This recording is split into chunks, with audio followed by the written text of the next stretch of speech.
Volunteer Dennis Quinn, Volunteer Hugh Hearn, Volunteer John Patrick Mullen, Volunteer Eugene Devlin, Volunteer Kevin Kilpatrick, Volunteer Sean Loughran, Volunteer Patrick Carty, Volunteer Jared McGlynn, Volunteer Seamus Harvey, Volunteer Dan McAnallen, Volunteer Patrick Quinn, Volunteer Desmond Morgan, Volunteer Jim McGinn, Volunteer Patrick MacDonald, Volunteer Kevin Murray, Volunteer Eugene Martin, Volunteer Sean McKearney, Volunteer Hugh Coney, Volunteer Dwayne O'Donnell, Volunteer Paul Duffy, Volunteer Brian Campbell, Volunteer Colin McGarr, Volunteer William Price, Volunteer Charlie Breslin, Volunteer David Devine, Volunteer Michael Devine, Volunteer Declan Arthurs, Volunteer Seamus Donnelly, Volunteer Tony Gormley, Volunteer Eugene Kelly,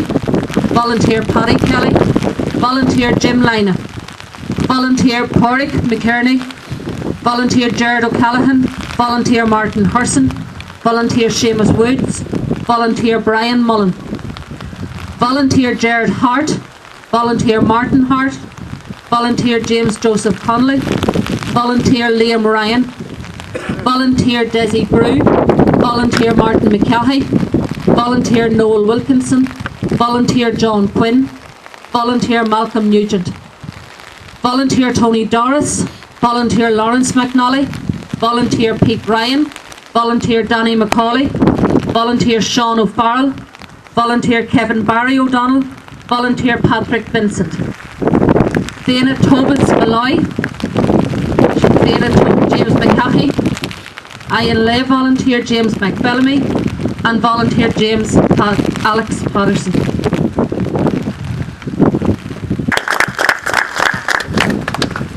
Thank you, Donica. And standing as we are today at the site of the graves of three volunteers, Pádraig McKearney, Sean McKearney and Eugene Martin in the village of Moy, I'm particularly proud and honoured to be standing here with the National Graves Association, who have for many, many years done sterling work to pay tribute and to pay due honour to the graves of our patriot dead.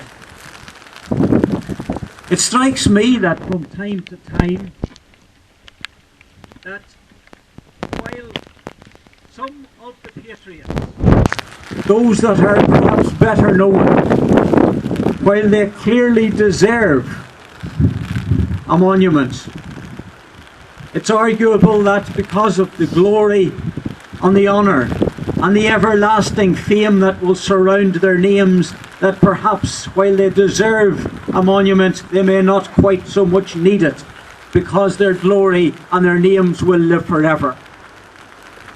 We might say Tom Clark, James Connolly, Wolfe Tone, heroes beyond parallel, that their memory will endure forever.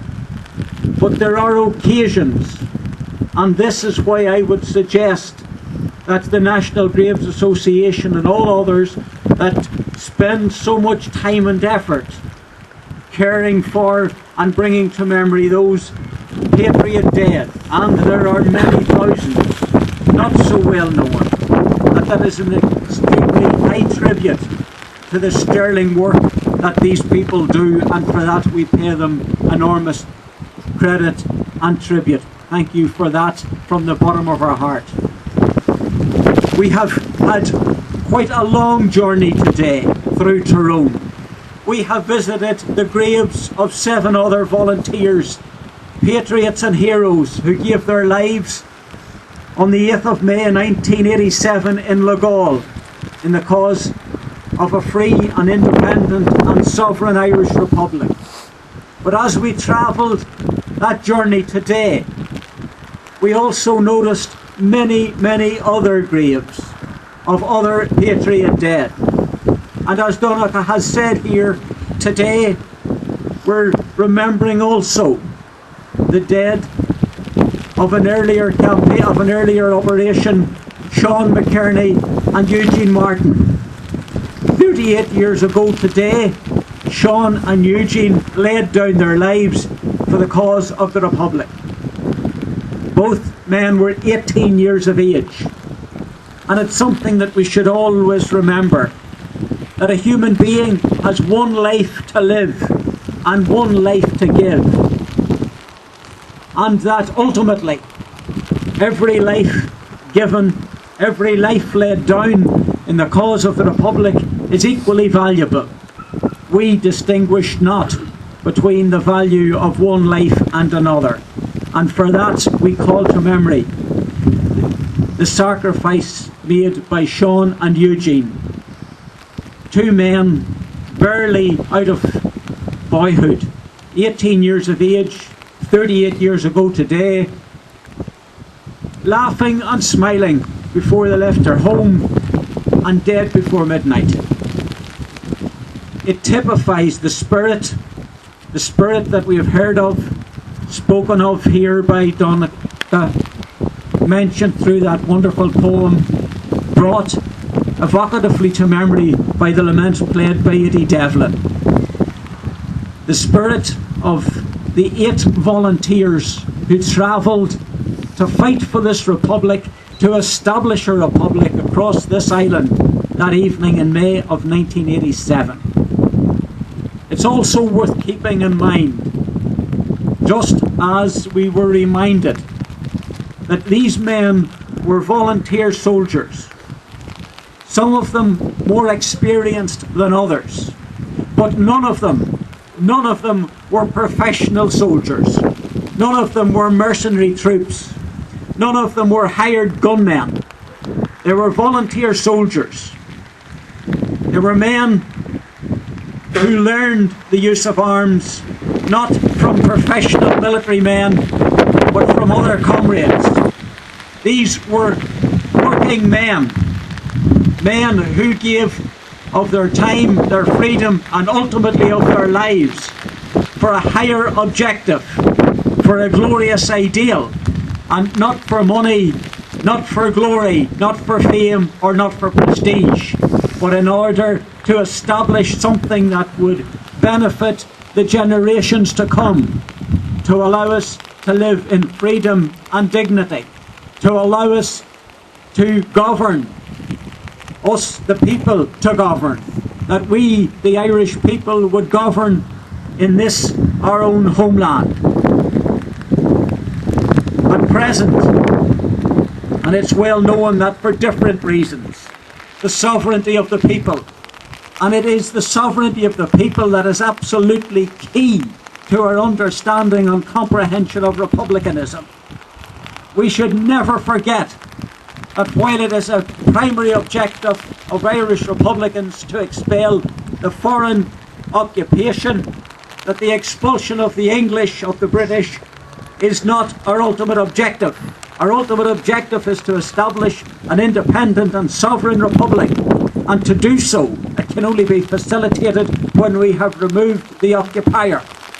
And it's that sovereignty, the sovereign people as identified by Pearse, which is so important.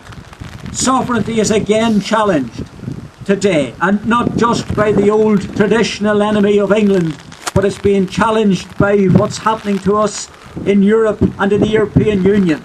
Our sovereignty is being challenged, the right of the Irish people to govern. But can we say this, that when we look at the graves of those that we have visited today, when we're standing here looking at these graves, we're looking at the graves of young men, 2 of whom were in their teens.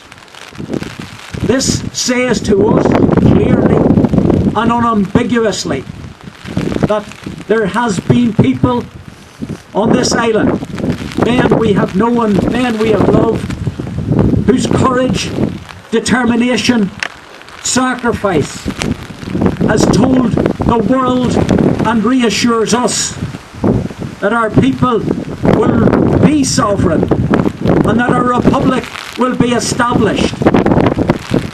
That is what their message we receive from these graves.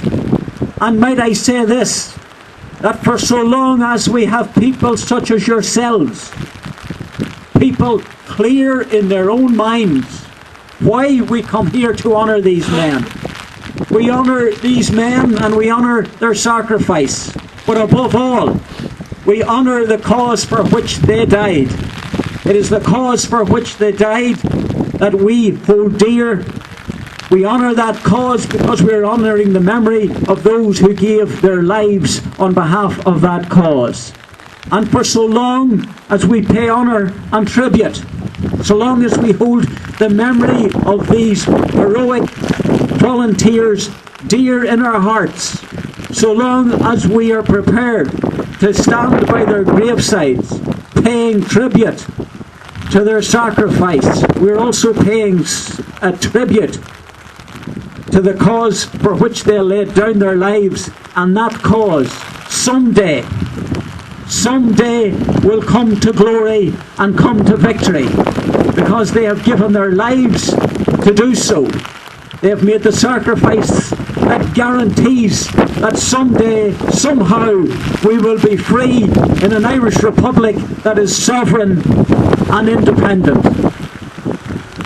I commend each and every one of you for coming here today, particularly to the National Graves Association for their enduring commitment to the memory and the care of our patriot dead. You are welcome here in Tyrone. Tyrone welcomes you. And I'll say this, that our patriot dead in this county, along with all the other patriot dead, they guarantee above everything else that the cause they loved, cherished, served and died for will someday be carried to glory. Gar mila mai agam.